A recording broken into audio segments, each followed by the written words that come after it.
Hello, my name is Scott Gilmore. I'm with the Colorado Division of Wildlife Angler Education Program.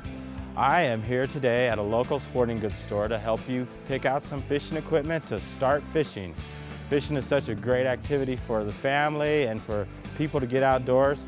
We are going to try to help you get started fishing today. So we're here and we're going to look through some fishing rods and see what the best rod to start fishing with is. So there's all kinds of rods here. Some of them are smaller and bigger, and so since I have my daughter here, I'd like to try to pick her something that she would like to use, but also is definitely what she needs to use to catch fish. So we've looked around a little bit, and so we had picked out which one did we want to get. We want to get that one because, of course, she's a young lady. She would like a pink fishing rod that is a lady's fishing rod. So there's a lot of other reasons why you want to pick a rod. You definitely want a rod that is the right size for the person that's going to use it. And then when you have different abilities, you definitely want to make sure that you've got the right type of rod. This is a push button rod that actually will be easy for people to use. It already has its string on it, so a beginner doesn't have to worry about putting the string on. Now that we have the fishing rod picked out, we definitely need something to put all our gear in. We want to definitely find an inexpensive box to put stuff in. So this looks like a really good box right here. We can get this. This has everything, a bunch of compartments that we can put different stuff in. We can put sinkers, we can put hooks, bobbers, and bait. So today what we're going to do is we're going to actually go fishing for trout. Trout is a great species to catch in Colorado. We stock lots of trout around the whole state, and so we're going to go out and try to catch some trout, and if we catch some other species, that'll be great. So we need to pick a hook, a package of hooks. Number 6 hooks usually work really well. It's a very common size. It works for all different species. So we're going to go ahead and get a couple packages of number 6 hooks. And then we also need sinkers, because you definitely need to have some weight to get the cast out there. So what we need to do now is we have our sinkers and we have our hooks. So what we want to do is have something to connect this stuff to our fishing rod. So what we can use to do that is barrel swivels with a safety snap on them. And here's some barrel swivels that are number 10s that will help us connect all our equipment to the fishing rod. We also might want to pick out some bobbers. We want some bobbers, so if we want to catch some bass or bluegills, that's a great way to get people out. And if you're taking kids, it gives kids something visual to look at and pay attention to. So we're going to get some bobbers now. We just want to get some basic bobbers. These are an 1.5 inch bobber. This will work just fine. What are we going to catch the fish with? We need bait. So I like to actually use a pre-molded bait. We're going to pick a couple colors here. We're going to get a red, and we are going to get a green, and these will work really well. Some other stuff that we want to definitely use is some salmon eggs. So we want to get a jar of salmon eggs. And so we will just pick a jar of salmon eggs. One other thing that we always need to get that works really well for all species is a box of worms. Got to get a box of worms, so we're going to grab that.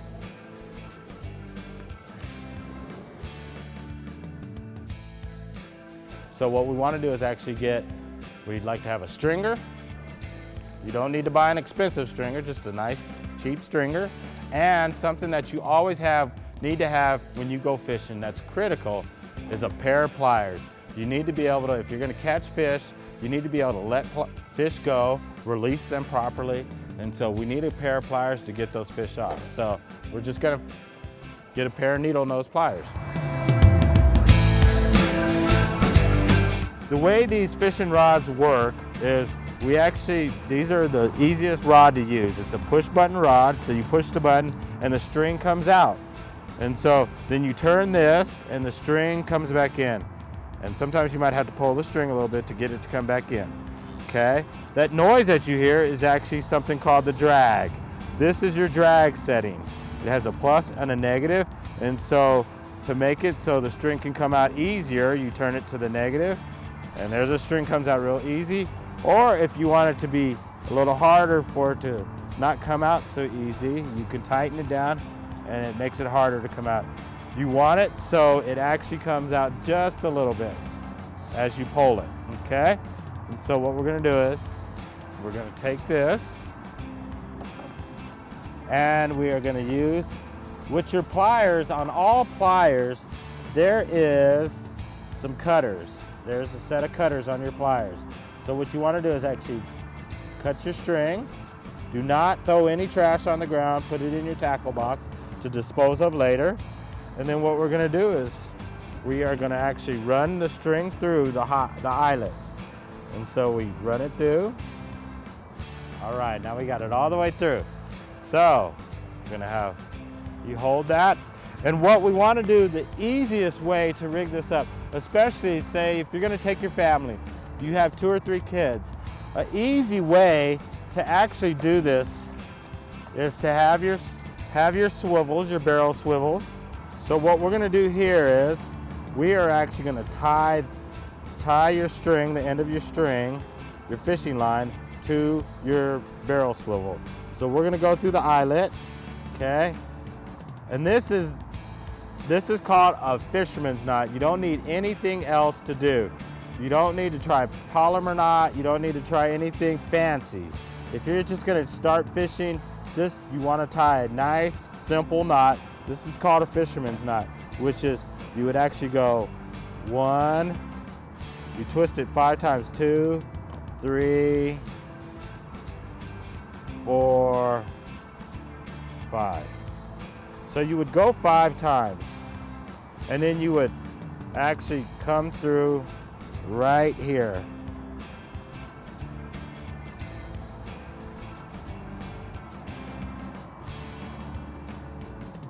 You would come through there, and then you would pull it tight, okay?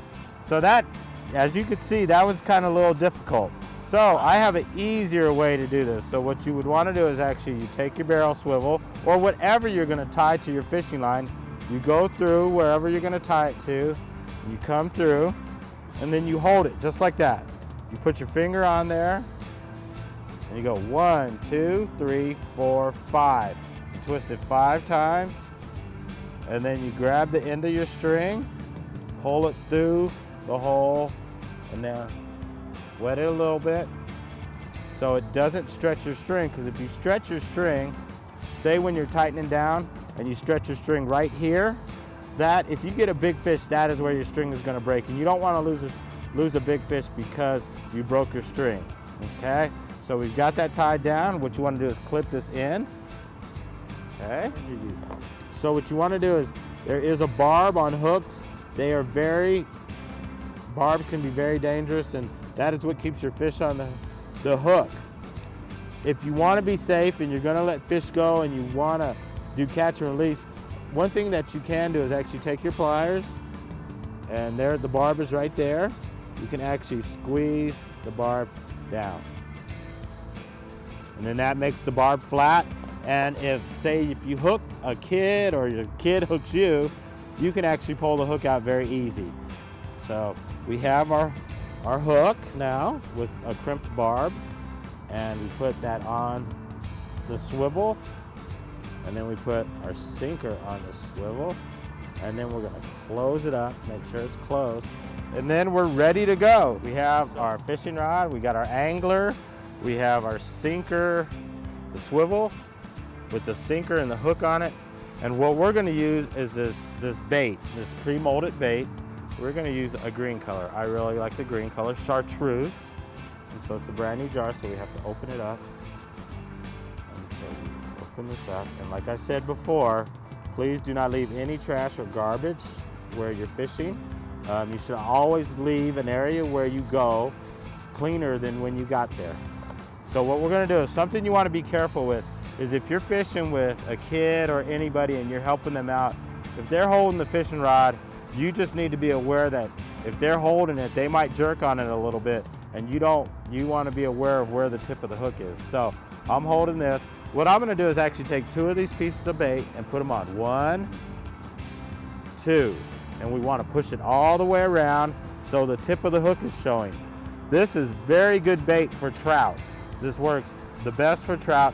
And what happens is when we cast this out into the lake or the pond, it's going to sit on the bottom. The sinker will sit on the bottom of the lake, and it's going to sit like this. This bait floats, so actually the bait will float this high above the bottom of the lake, and then the fish swim around and actually see the bait or smell the bait, and then they're able to find it. This bait has a very bad smell, and so the fish have incredible sense of smell. So what we want to do is actually have our angler cast out, and then we're going to leave it out there and be patient. Okay, so we're going to reel it into about 12 to 6 inches right there. You don't want to reel it all the way in. So you're going to actually have your angler stand up here. The way this fishing rod works is you push the button. Go ahead and push the button. You come back over your shoulder like this. Oh, she let it go, so reel it in. Reel it in, keep going. Come on, reel it in. So what happened was she let go of the button, and we want to make sure that she holds the button down all the way until she gets to right here, then she can let her button go. So she's going to push her button right here, hold it down, come back over her shoulder, and then she's going to come forward to right here and let the button go. And there we go, we're going fishing. So a big part of fishing is just being patient now. So what we're going to do is actually have a seat, and we've let the bait float to the bottom, and so we're going to have her tighten this up. So tighten up your reel a little bit, just so we can tell if you've got a fish. So what you want to do is tighten it. Keep going, keep going, keep going. We want to tighten it enough, that way if we do get a fish, what you want to do is be able to feel the jerk of a fish, or notice if the fishing rod, if the string is getting loose, because if the string gets real loose, that means you have a fish that has taken your bait. And so now we just got to be patient. So as an adult, since I am helping her, she doesn't need a license because she's 6 years old. You don't need a license until you turn 16 in Colorado. But me, since I'm actually helping her and I've helped her cast a little bit, I do need a fishing license. So make sure you have your fishing license. So I think we have a fish. Stand up, stand up. Good. Come on, ready? Now what you want to do is ready? Get ready to reel. Ready?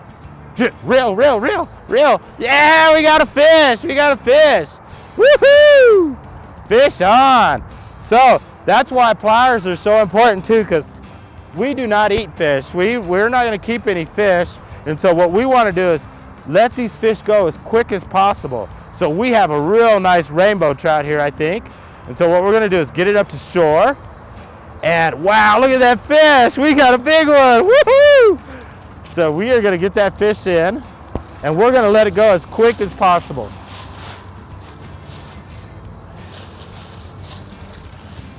So what I do is I actually look in the fish's mouth, wet your hands first. If you're going to pick up a fish, what you should do is wet your hands first.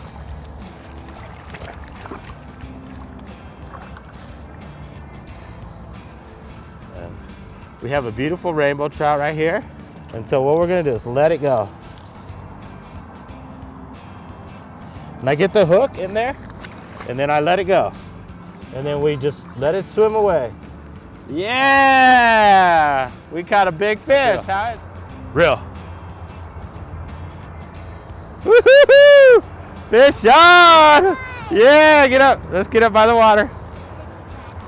No, it's still there. Woohoo! Get your tip up. Always keep your tip up. All right. Okay, so I'm going to get down here. And so what we want to do is, this one was hooked right in the lip, so this one should be easy to get off. So if it's hooked in the lip, I really don't want to handle the fish. It is actually, you can see that it's hooked right there in the mouth. So what I'm going to do is actually just grab the hook and twist it a little bit. Oops. And then get them off, and then let them swim off. He's in the weeds. Ah, there he goes. Swim away. And so a big part of that is fish have a slick coat on it. It's called mucus. And so if you wipe all that mucus off, it can make the fish sick. So we want to handle the fish as little as possible. So if you have a fish that's just hooked right in the lip and you want to let it go, just get your pliers. You want to grab the hook, and then you can just twist it out of the fish's mouth. And so if by chance, because this bait is very good and the fish really love it. If you do get a fish that has swallowed a hook and the hook is way down in its throat, what you don't want to do is actually try to pull on that hook until the fish starts to bleed. What you can actually do is take your cutters, like I said, all pliers have cutters, and you can actually just cut the string right at the fish's mouth and leave the hook in the fish and let it go. And actually the fish will reject that hook within 3 or 4 days probably and spit the hook out. So we've been fishing with this bait, and sometimes if you're not getting bites like this, kids get very restless or people get bored. So something we can actually do is we could take this bait off, and what we can do is actually get a bobber, and bobbers give people something to look at. It gives you something to watch on the water instead of hoping to see your line jerk. So what we're actually going to do is guesstimate. So what a bobber does is if you put a bobber right here, then whatever bait we put on here is going to float down here, down where the fish are. And so what we're going to do is go ahead and, well, the way I put a bobber on is I push the button. Okay, push the black button. And then what I do is I just wrap it around the bottom a few times. I wrap it like 2 or 3 times. If you only wrap it once, what'll happen is the bobber will slide up and down. If the way I put it on with 3 wraps, the bobber will not move any. The bobber will actually this will float on top. We'll put a worm right here. And what's gonna happen is when the fish come along and bite the worm, you'll see the bobber go under. It gives kids, or even adults, kids of all ages, something to watch. And actually seeing a bobber go under is pretty exciting. Okay, now your bobber went under, so go ahead and start tightening up. Start tightening it up, tighten it up, tighten it. Go, go, go. Go, reel, reel. Oh, reel, reel. You got it. Yeah, we got a fish. Reel, reel. Yeah. Woo-hoo-hoo. Yeah, on a bobber. So we're gonna get our pliers down here. You wanna hold it? We'll come down and get your hands wet. Hurry up, come get your hands wet. Hurry up. Turn around.